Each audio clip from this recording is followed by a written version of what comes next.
My name is Perpetua George. Most people call me Pep. I work for PwC. I am a biodiversity director, and my job is to look at the interrelatedness of reporting and the natural world, biodiversity, and climate.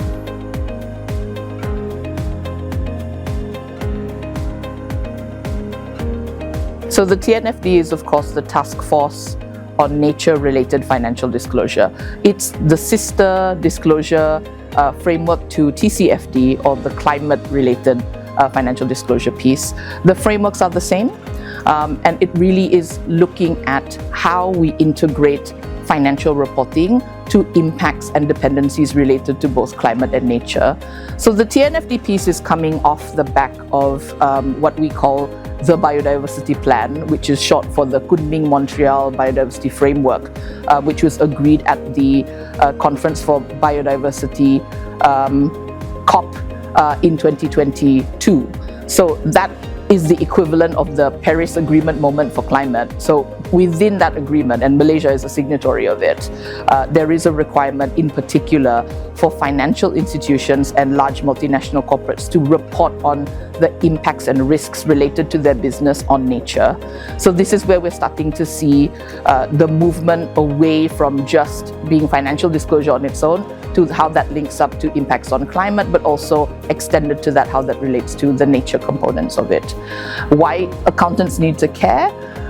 The move towards integrated reporting is coming, and it's coming really fast. We've all seen how the ISSB, the International Sustainability Standards Board, has incorporated TCFD as part of their reporting standard. So the S2 is now effectively TCFD.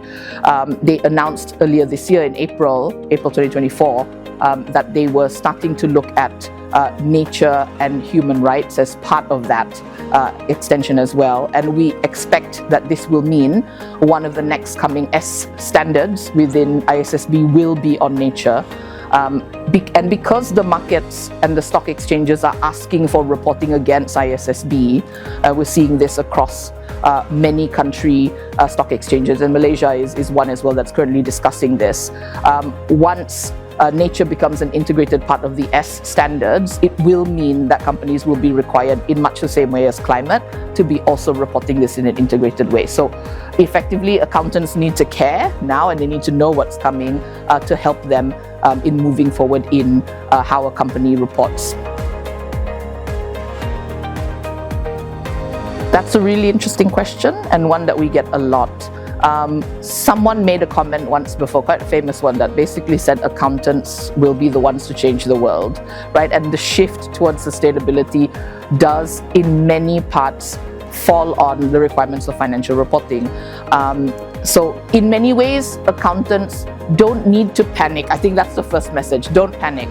Because the upskilling really is kind of understanding what the different metrics could be, but it doesn't mean that accountants need to become scientists, right? It's more about making sure there is better integration in the work between financial departments and operational and sustainability departments. So, I mean, I would say the first step is let's work on looking at what are those topics that accountants need to understand at what level. And I think this is where MIA could come in to really support that kind of generation of information, just enough to know to help, but not to overwhelm accountants, because, you know, at the end of the day, an accountant is a trained specialist in the field of accounting. I'm not an accountant. I could never do the work of an accountant, but what I can do is support you as my colleague in the financial team on topics that are related and what we could look at and work together to build that framework for reporting.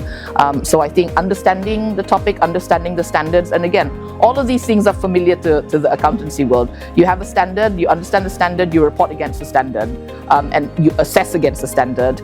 And similarly, this is what we're seeing in the sustainability world as well. So actually, sustainability people and accountants, not that very different. It's very aligned, and this is where we can maybe start to see that support.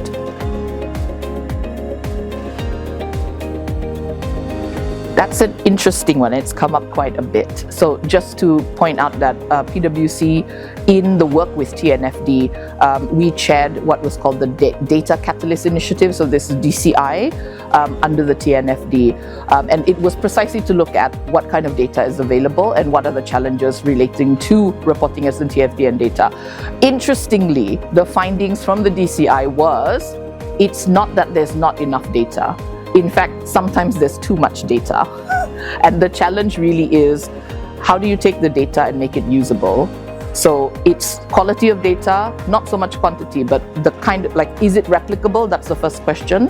And is it something that is understandable? So what do you do with, for example, if you've got data that sort of shows the number of biodiversity species in a particular area?